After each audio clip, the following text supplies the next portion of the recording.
Good evening students, wish to লার্নের আরেকটি নতুন ক্লাসে তোমাদের সকলকে স্বাগত। আজকে আমি তোমাদের জন্য নিয়ে এসেছি ফ্রেজাল ভার্বের এক্সক্লুসিভ ক্লাস। এক্সক্লুসিভ কেন বলছি, তার কারণ হলো আজকের এই ক্লাসটা শুধুমাত্র মাধ্যমিক ক্যান্ডিডেটদের জন্য, যারা এইবারে মাধ্যমিক দেবে। তোমরা এই ফ্রেজাল ভার্বগুলো যদি রেডি করে রাখো তাহলে অবশ্যই তোমরা ফ্রেজাল ভার্বের 3 নম্বর কিন্তু কমন পাবে, এটা নিশ্চিত। তাই আজকের ক্লাসটা খুবই গুরুত্বপূর্ণ। আর অন্যদের জন্য বলছি, যারা এখন ক্লাস 9-এ উঠেছো বা সদ্য যারা নিউ 10, নতুন 9 পাস করে 10-এ উঠলে তাদের জন্য বলছি, তোমাদের ওয়ারিড হওয়ার কোনো কারণ নেই। আমি ফ্রেজাল ভার্বের ডিটেলস ক্লাস অবশ্যই নিয়ে আসবো। এটা শুধুমাত্র মাধ্যমিক ক্যান্ডিডেটদের জন্য, যাদের হাতে সময় খুব কম। একদম মেন টপিকে চলে যাই। দেখো, প্রথমেই বলে দিই, ফ্রেজাল ভার্বটা থাকে তোমাদের 5-এর দাগের সি নাম্বারে। এখানে দেখবে 3টে ফ্রেজাল ভার্ব থাকে। 3টে ফ্রেজাল ভার্ব তোমাদের একটা সেন্টেন্স, যেমন তোমরা এখানে দেখতে পাচ্ছ, এই সেন্টেন্স আকারে থাকবে। এই সেন্টেন্স থেকে যেগুলো ফ্রেজাল ভার্ব, যার যে জায়গাগুলো তোমরা রিপ্লেস করবে ফ্রেজাল ভার্ব, সেই জায়গাগুলোয়, সেই ওয়ার্ডগুলোতে আন্ডারলাইন থাকে এবং সাইডে তোমাদের এরকম বক্স থাকবে।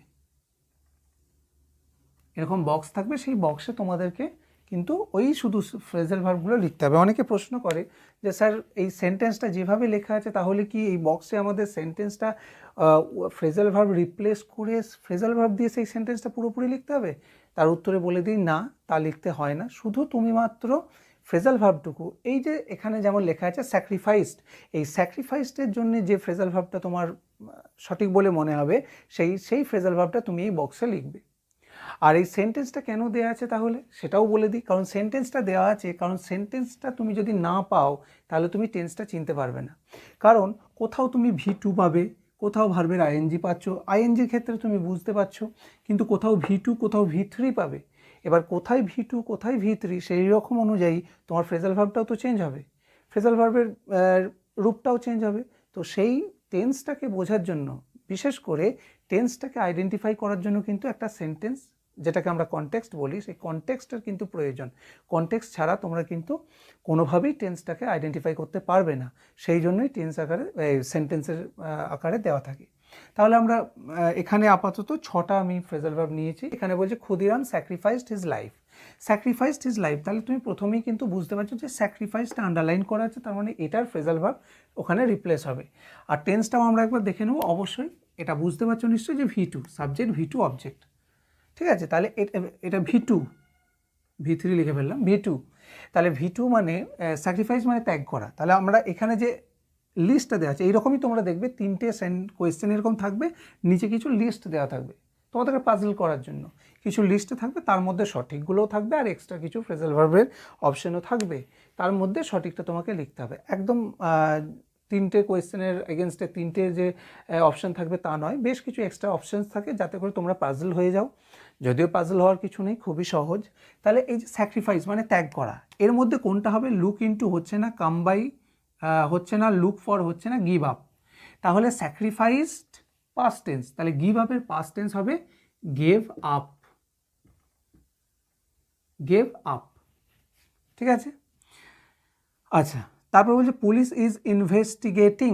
ইনভেস্টিগেটিং মানে তদন্ত করছে, তদন্ত করছে। এক্ষেত্রে নিশ্চয়ই বুঝতে পারছো যে প্রেজেন্ট কন্টিনিউয়াস। তাহলে তুমি যে ফ্রেজাল ভার্বটা বসাবে সেটাও কিন্তু ভার্ব আইএনজি যুক্ত করেই তোমাকে বসাতে হবে। তাহলে ইনভেস্টিগেটিং, ইনভেস্টিগেটিং হবে লুক ইনটু। লুক ইনটু, এখানে একটা কনফিউজ হয়ে যায় ছেলেরা, লুক ইনটু আর লুক ফর। লুক ফর আর লুক ইনটুর মধ্যে কিন্তু পার্থক্য আছে। লুক ইনটু মানে আমরা ইনভেস্টিগেটিং দেখব, তাহলে লুকিং ইনটু হবে এটা, লুকিং ইনটু। তোমরা যখন খাতায় নোট করবে তখন কিন্তু এর মূল ভার্বটা সহযোগে লিখো। যেমন স্যাক্রিফাইসড, তার জন্য গেভ আপ হয়েছে, তাহলে স্যাক্রিফাইস প্রেজেন্টে যদি থাকে, আমাদেরকে পড়তে তো হয় প্রেজেন্ট অনুযায়ী, সেটা প্রয়োজন অনুযায়ী আমরা খাতায় লেখার সময় চেঞ্জ করে নিই টেন্সটা। তো ঠিক সেই রকম স্যাক্রিফাইসের জন্য এটা হবে কিন্তু গিভ আপ। এরকমভাবে তোমরা কিন্তু রেডি করে নিও। এটা যেমন ইনভেস্টিগেটিংয়ের জন্য লুকিং ইনটু হয়েছে, তাহলে ইনভেস্টিগেটের জন্য লুক ইনটু। আচ্ছা, তারপর হচ্ছে I am trying to find. এই ট্রাইং টু ফাইন্ড খোঁজা, ট্রাইং টু ফাইন্ড খোঁজাটা হবে লুক ফর। লুক ফর মানে কিন্তু সার্চ, SEARCH, সার্চ। তাহলে লুক ফরের জন্য হবে সার্চ, এখানে যেহেতু আই অ্যাম ট্রাইং তাহলে আইএনজি আছে, তাহলে এখানেও কিন্তু আমরা লিখব লুকিং ফর, লুকিং ফর। তাহলে সব থেকে ভালো হয় এইগুলো যদি আমরা এই জায়গাগুলো একবার দেখে নিই। লুক ইনটু মানে হচ্ছে ইনভেস্টিগেট, ইনভেস্টিগেট। আচ্ছা, গিভ আপ মানে স্যাক্রিফাইস। আচ্ছা, কাম বাইটা এখানে বলে দিই, কাম বাই মানে হচ্ছে গেট, পাওয়া। যদি এটা প্রয়োজন হলো না, কিন্তু আমি সুযোগ পেলাম বলে দিলাম। ঠিক হ্যাঁ, কীভাবে পরের কোয়েশ্চেন্সগুলো একবার দেখো। পরের কোয়েশ্চেন এখানে বলছে spring appeared late last year, this year, appeared late this year. এখানে অ্যাপিয়ার্ড আছে, তার মানে একইভাবে V2 তোমরা পাচ্ছ। অ্যাপিয়ার্ডের জন্য এখানে হবে সেট ইন, যাচ্ছে না, কাম রাউন্ড হচ্ছে না, টার্ন আপ। টার্ন আপটা হবে অ্যাপিয়ার, APPEAR। তাহলে যেহেতু অ্যাপিয়ার্ড আছে তাহলে turned up, TURNED, turned up, V2 করে দিলে। নেক্সট তোমরা কি পাচ্ছ, the patient recovered after a week, recovered এটাও V2 আছে। রিকভার্ড মানে সেরে ওঠা, এই কাম রাউন্ড মানে রিকভার্ড, RECOVER,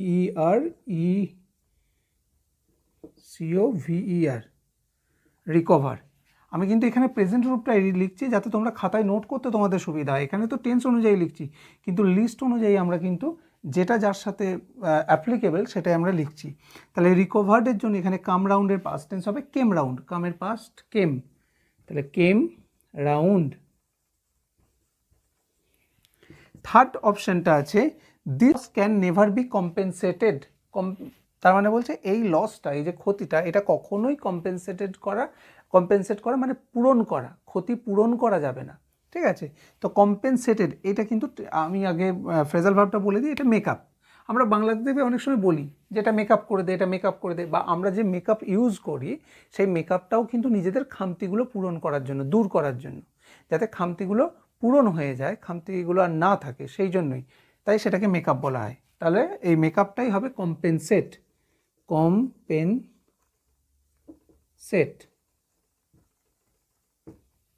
তাহলে কম্পেনসেট যেহেতু কম্পেনসেটেড আছে, এইখানে দেখো এখানে কিন্তু বোঝার আছে, এটা কিন্তু V3, V2 নয়। এখানে বি আছে, বি এর পরে এটা V3 হওয়ার জন্য এখানে মেকআপেরও V3 হবে। যদিও মেক ভার্বের V2 আর V3 একই, তবু কিন্তু জেনে রাখতে হবে মেড, এটা হবে মেড আপ। তাহলে সেটিনটাও বলে দিই, সেটিন মানে হচ্ছে স্টার্ট, START, স্টার্ট। এই যে জিনিসগুলো তোমরা লিস্টে পাচ্ছ, মানে যেগুলো এক্সট্রা, সেগুলোও কিন্তু পড়ে রেখো। তোমাদের একটা জিনিস কিন্তু মনে রাখতে হবে যে টেন্সটা কিন্তু তোমাদের জানতেই হবে। প্রথমেই টেন্সের ক্লাস করেছিলাম, তোমাদেরকে বোঝানোর চেষ্টা করেছিলাম। তার কারণ এটাই ছিল কারণ যে টেন্স না জানলে তোমার কিন্তু প্রত্যেকটা ক্ষেত্রে তুমি যখনই কোনো পদক্ষেপ নেবে সেখানেই কিন্তু তোমার বাধা আসবে। কারণ তুমি এখানেও যদি টেন্সটা বুঝতে না পারো, এটা তুমি মেক ভার্বের পাস্ট টেন্স এবং পার্টিসিপল একই বলে তুমি টেনশনে পড়লে না, তোমার টেনশন হলো না। কিন্তু যদি এমন কোনো ওয়ার্ড হতো যেটা V3টা অন্য, তাহলে কিন্তু তোমার এখানে প্রবলেম হতে পারতো। তাই তোমাকে টেন্সটা বুঝতে হবে। টেন্সটা না জানলে, এবং তার একই সাথে তোমাকে তো এই ভার্বগুলোর, ফ্রেজাল ভার্বের মধ্যে যে ভার্বটা আছে সেই ভার্বের রূপগুলোও তোমাকে জানতে হবে। কখনো V2 ইউজ হচ্ছে, এখানে যেমন গেভ আপ, তুমি গিভের পাস্ট টেন্স কী হয় জানো না, সেক্ষেত্রে প্রবলেম হবে। তো সেই জন্যে টেন্সটা অবশ্যই তোমাদের দেখে রাখতে হবে, তবে বাকি জিনিসগুলো তোমাদের কাছে সহজ হবে। সেই জন্যই টেন্সের ক্লাসগুলো খুব গুরুত্বপূর্ণ। তাহলে আমরা ওভারঅল একবার দেখে নিই। আমি নেক্সট আরও 6টা এক্সাম্পল নিয়ে আমরা পরের ইয়েটা দেখছি। আগে এটা দেখে নিই। স্যাক্রিফাইসড, সেই জন্য আমরা করেছি gave up. Investigating, looking into. আচ্ছা, ট্রাইং টু ফাইন্ড মানে খোঁজা, লুকিং ফর। আচ্ছা, এখানে হচ্ছে অ্যাপিয়ার্ড, টার্নড আপ, রিকভার্ড, কেম রাউন্ড, বি কনসেন্ট্রেটেড, বিটা থাকছে না, কম্পেনসেটেড, মেড আপ। ঠিক আছে, আর এই লিস্টে যেগুলো আছে সেগুলো অবশ্যই কিন্তু লিখে নেবে। এগুলো হচ্ছে তোমাদের কাজ। আমি একটু স্ক্রিন থেকে সরে যাচ্ছি, তোমাদের স্ক্রিনশট নিতে সুবিধা হবে।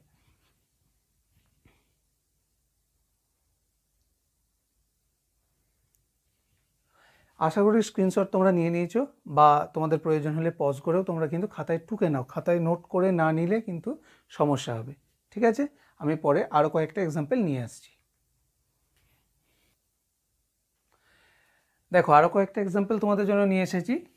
এখানে বলেছে রমা রিজেম্বলস, রিজেম্বলস মানে সদৃশ্য হওয়া, একই সাথে যাচ্ছে, তার সাথে এস যোগ আছে। আচ্ছা, এগুলো আন্ডারলাইন করা হয়নি, আমি একটু আন্ডারলাইন। আচ্ছা, রিজেম্বলস কার সাথে মিলছে? Take after. এটা বোঝার একটা ট্রিক্সও আছে। টেক আফটার মানে রিজেম্বল মানে সদৃশ্য, যার সাথে যেটা যায় আর কি। টেক আফটার, দেখো যার পরে যেটাকে নেওয়া যায় সেটাকে আমরা তার সদৃশ্য হিসেবে বলতে পারি। তাহলে টেক আফটার এখানে আমি দিয়ে দিলাম রিজেম্বল, রিজেম্বল। ঠিক আছে, রিজেম্বলসের জন্য এখানে হবে টেক্স আফটার, টেক্স আফটার। আচ্ছা, তারপরে হচ্ছে the old man died last night, the old man died last night. Died মানে মারা যাওয়া, এটা তোমরা অনেকেই হয়তো বিভিন্ন গল্প বা বিভিন্ন জায়গায় পড়েছো, বায়োগ্রাফি লিখতে গিয়েও হয়তো দেখেছো। ডায়েড মানে পাস অ্যাওয়ে, তাহলে DIE, ডাই। পাস অ্যাওয়ের জন্য ডাই লিখলাম, যেহেতু ডায়েড আছে তাহলে পাস্ট অ্যাওয়ে হবে, PASSED, পাস্ট অ্যাওয়ে। আচ্ছা, তারপর হচ্ছে mobile phone affects our health. Mobile phone affects মানে ক্ষতি করে, আমাদের শরীরের ক্ষতি করে। ক্ষতি করা হবে টেল আপন, যেহেতু এস আছে তাহলে আমরা টেলস আপন করব।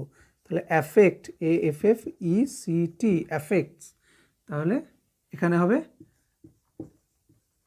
টেলস আপন, এটা আপন হবে। ঠিক আছে, টেল আপন, তাই অ্যাফেক্ট, এখানে হচ্ছে অ্যাফেক্টস আছে বলে আমরা টেলস আপন করলাম। তাহলে বাকি যেটা রইল সেটা হচ্ছে বিয়ার উইথ, বিয়ার উইথ মানে হচ্ছে টলারেট, বা আচ্ছা টলারেট না লিখে এখানে আমি আরেকটা ফ্রেজাল ভার্ব লিখি, put up with, put up with. অন্য কোনো ক্ষেত্রে টলারেট লিখবো। বিয়ার উইথ মানেও সহ্য করা, টলারেট করা, আর পুট আপ উইথ মানেও সহ্য করা। দুটো ফ্রেজাল ভার্বই কিন্তু দেখবে দুটোই আমাদের প্রয়োজনে আসবে। আচ্ছা, এর সাথে the president rejected our proposal, rejected V2 আছে, ভার্বের পাস্ট রূপ। রিজেক্ট মানে কোনটা হবে? Turn down, reject, REJECT, reject, তাই এখানে হবে রিজেক্টেড হবে টার্নড, TURNED, টার্নড ডাউন। আচ্ছা, নেক্সট হচ্ছে the evening starts early in winter, শীতের সময় সন্ধ্যা খুব তাড়াতাড়ি শুরু হয়। স্টার্টস, আমি এর আগের যে এক্সাম্পলগুলো এনেছিলাম ওখানে আমি দেখিয়েছিলাম যে সেট ইন মানে স্টার্ট। এখানে দেখো সেট ইন আছে, এই দেখো সেট ইন, তাহলে স্টার্ট, START, স্টার্ট। এখানে স্টার্টস আছে যেহেতু, তাহলে সেটস ইন।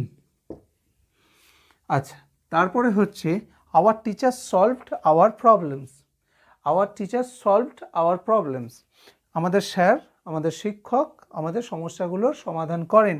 তাহলে সলভড, এটা V2 আছে, V2, তাহলে এখানে যেটা পাবো তারও V2 আমরা লিখবো, ওয়ার্কআউট, মনে রাখতে হবে ওয়ার্কআউট, ED হবে ওয়ার্কড আউট। তাহলে প্রতিটা আমরা দেখে নিলাম, একটা বাকি রইল টুক আফটার। টুক তো হয় না অ্যাকচুয়ালি, এটা টেক আফটার হয়, কারণ এখানে সবসময় দেখবে মেন ভার্বটা প্রেজেন্ট রূপ থাকবে। লিস্টে ফ্রেজাল ভার্ব কখনোই কিন্তু টেন্সের সাথে মিলিয়ে থাকবে না, এটা সবসময় প্রেজেন্ট হিসাবে থাকবে। তোমাকে সেন্টেন্সটা পড়ে টেন্সটাকে আইডেন্টিফাই করে সেই অনুযায়ী তুমি ফ্রেজাল ভার্বটার রূপ কী বসবে সেটা তোমাকে বসাতে হবে। সুতরাং এখানে সবই প্রেজেন্ট থাকবে। আচ্ছা, টেক আফটার মানে আর বলছি না, টেক আফটার আমরা এখানেই দেখিয়েছি, টেক আফটার মানে রিজেম্বল, ওই জন্য আর লিখছি না। ঠিক আছে, তাহলে এখানে আমরা কি কি পেলাম? রিজেম্বলের জন্য পেলাম টেক আফটার, ডাইয়ের জন্য পেলাম পাস অ্যাওয়ে, আমি টেন্স অনুযায়ী বলছি না। আচ্ছা, অ্যাফেক্টের জন্য পেলাম টেল আপন, এক্সট্রা এখানে পেয়েছি বিয়ার উইথ, টলারেট বা পুট আপ উইথ, তোমরা লিখে নিতে পারো। আচ্ছা, রিজেক্টেডের জন্য টার্ন ডাউন, এর সাথে অ্যাপিয়ার আমরা আগে করেছিলাম টার্ন আপ, মনে রাখবে, কম্পেয়ার করে করে পড়বে, দেখবে মনে থাকবে সহজে। টার্ন ডাউন মানে রিজেক্ট হয়ে গেল, টার্ন আপ মানে পৌঁছলো, অ্যাপিয়ার। আচ্ছা, starts, set in, solve, workout, এই 6টা আমরা আরও দেখে নিলাম। তাহলে টোটাল আমাদের এখনও পর্যন্ত এর আগে যেহেতু আচ্ছা 6টা 6টা 12টা টোটাল 12টা আমাদের দেখা হলো, আরও 6টা আমি নিয়ে আসছি, একটু ওয়েট করো, নেক্সট আমি আরও 6টা নিয়ে এসে আজকের ক্লাসটা শেষ করব। একবার তার আগে স্ক্রিনশট নিয়ে নাও, আমি একটু স্ক্রিন থেকে সরে দাঁড়াচ্ছি, ওয়েট করো, আরও 6টা এক্সাম্পল নিয়ে আসছি। হ্যাঁ, আরও 6টা এক্সাম্পল তোমাদের জন্য নিয়ে এসেছি, এই 6টা এক্সাম্পল দেখে নিয়েই আমরা আজকের ক্লাসটা এন্ড করব। একবার দেখে নাও, caste system must be abolished, এখানে আবার মাস্ট বি অ্যাবলিশড আছে, তাহলে এখানে খুব সহজেই বুঝতে পারছো এই অ্যাবলিশড এটা কিন্তু V3, বি ভার্বের পরে বি নিজে এখানে আছে, তার সাথে এটা যখনই আছে সেটা কিন্তু V3, কারণ বি ওয়ার্ডের পরে V2 কোনোভাবেই বসতে পারে না, আর যদি V1 বসে সেক্ষেত্রেও হয়তো পসিবল, কিন্তু V3 কোনোভাবেই মানে V2 বসতে পারে না, তাই এটা V3। আচ্ছা, এটা অ্যাবলিশডের জন্য আমরা কি করব, অ্যাবলিশড মানে দূর করা উচিত বা মুছে দেওয়া উচিত, নির্মূল করা উচিত এমন বোঝাচ্ছে, এটা হবে ডু অ্যাওয়ে উইথ, তাহলে হবে অ্যাবলিশ, ABOLISH। তাহলে এখানে আমরা লিখব, দেখো এটা কিন্তু ভালো করে বুঝতে হবে, এটা বুঝতে না পারলে কিন্তু ডু ভার্ব কিন্তু ডু এর 3টে রূপ কিন্তু আলাদা, ডু ডিড ডান, তাই তোমাকে এখানে V3-র জন্য এখানে কিন্তু ডান অ্যাওয়ে উইথ লিখতে হবে। তাহলে বুঝতে পারছো সেন্টেন্স কেন দরকার, কারণ এই সেন্টেন্সটা পুরোটা না থাকলে, যদি শুধু এইটুকু দেওয়া থাকতো তাহলে তুমি V2 লিখতে পারতে, তাহলে পুরো সেন্টেন্সের এই স্ট্রাকচারটা মানে এই যে গঠনটা, এই স্ট্রাকচারটার জন্যই তুমি বুঝতে পারছো যে এটা, এই সেন্টেন্সের স্ট্রাকচারটার জন্যই তুমি বুঝতে পারছো যে এটা V3, তাই আমরা এখানে V3 বসবো, done away with, done away with. আচ্ছা, তারপরে বলছে I can't remember him, I can't remember him, আমার তাকে মনে পড়ছে না, রিমেম্বার মানে হবে কল আপ, এখানে আমি লিখে দিচ্ছি রিমেম্বার, তাহলে ক্যানট রিমেম্বার এটা প্রেজেন্টই আছে, তাহলে রিমেম্বার একদম সেম হবে কল আপ, হয়ে গেল। আচ্ছা, এখানে বলছে the car emits too much carbon dioxide, carbon ডাইঅক্সাইডটা কথায় লিখিনি, সংকেতটা লিখে দিয়েছি, দ্য কার এমিটস, এমিটস মানে নির্গত করা, কার অতিরিক্ত কার্বন ডাইঅক্সাইড নির্গত করে, তাহলে এমিটস এখানে কোনটা হবে, এমিটস দেখো ব্লো ভার্বের সাথে তুমি এই ব্লো আউট আছে, এখানে একটা ব্লো অফ আছে, তাহলে তোমাকে বুঝতে হবে কোনটা, ব্লো অফ হবে কিন্তু এমিটস, EMIT দিয়ে দিলাম, তাহলে এখানে হবে এমিটস আছে যেহেতু, তাহলে ব্লোজ, BLOWS, ব্লোজ অফ, এটা ভীষণ রেয়ার ফ্রেজাল ভার্ব, তাই এটা কিন্তু মনে রাখবে। আর আমি বেশিরভাগ ক্ষেত্রে দেখেছি যখনই ব্লো ভার্বের সাথে কোনো ফ্রেজাল ভার্ব যায় কোয়েশ্চেনে থাকে, তখন তাকে কনফিউজ করার জন্য এখানে যেমন দেখো ব্লো আউট এবং ব্লো অফ দুটো দেওয়া আছে, স্বাভাবিকভাবে সবাই ভাবে ব্লো আউট, কারণ নির্গত করা, আউট মানে নির্গত করা, তাই স্বাভাবিকভাবেই হয়তো সবার মনে হতে পারে যে ব্লো আউট হবে, কিন্তু তা নয়, ব্লো আউট মানে কিন্তু যেটাকে আমরা পুট আউট বলি, পুট আউট মানে এক্সটিংগুইশ।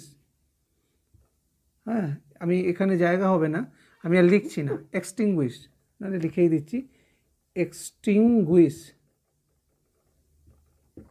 নির্গত করা, আর গো থ্রু মানে কিন্তু রিড, আমি এখানে লিখে দিলাম, এটা আমাদের প্রয়োজন হলো না, তাই আমাদের লিখতে হলো না। তাহলে বেশিরভাগ ক্ষেত্রে আমি কিন্তু দেখেছি এই ব্লো ভার্বটা কিন্তু মনে রেখো, ব্লো আউট, ব্লো অফ আর ব্লো আপ, এই 3টে মনে রাখবে, 3টেই কিন্তু ইম্পর্টেন্ট, পড়তে পারে, একটা যখনই প্রশ্নে পড়বে তখন কনফিউজ করার জন্য লিস্ট দেখবে কিন্তু আরও একটা এক্সট্রা দিয়ে দিয়েছে।